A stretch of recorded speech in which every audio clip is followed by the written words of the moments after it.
growing problem. They say online extremists are preying on teens, and they shared that message at a press conference that just unfolded not long ago this afternoon. Our Marissa Sarbak was there to hear officials share that message and ask some tough questions. Marissa, here's one for you. What exactly is a 764 group?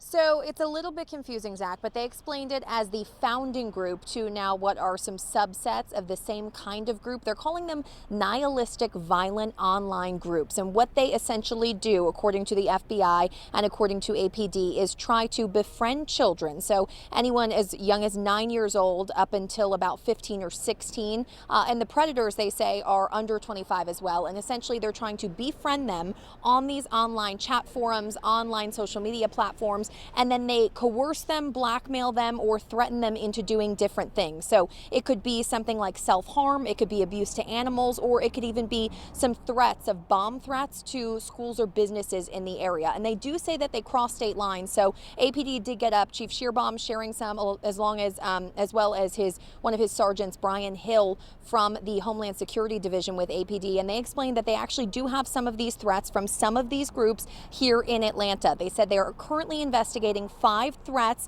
including some bomb threats to schools and businesses in the Atlanta metro area, as well as some animal cruelty cases they believe could be created by somebody in this group or some of these subsets of groups. So again, the original group here is 764, but they said you can otherwise find them known as 1414 or No Lives Matter. Those are some of the other monikers that they use, and all of these kids, they say, are getting roped into some of the acts by these people through these groups, and then the kids that they're roping in, they say, oftentimes become predators and reach out to other kids in these groups as well. So some very disturbing things that are going on here in these groups. Again, the FBI and APD here today at FBI headquarters explaining what's going on in these violent online groups, and just some really disturbing things that we heard today. They said at this point the FBI is investigating 50 potential cases or tips in the state of Georgia, and they do believe that many of those are credible, and they say that number continues to increase, Zach. Very troubling allegations coming out of this press conference with APD and their federal partners at the FBI. Marissa, you mentioned many times it's young people who are being coerced, sometimes blackmailed into doing these things, but you also pointed out that often the perpetrators, the alleged perpetrators, are young people as well, around the age of 25 or younger. Did the law enforcement officials at this press conference say anything about why somebody would want to do this?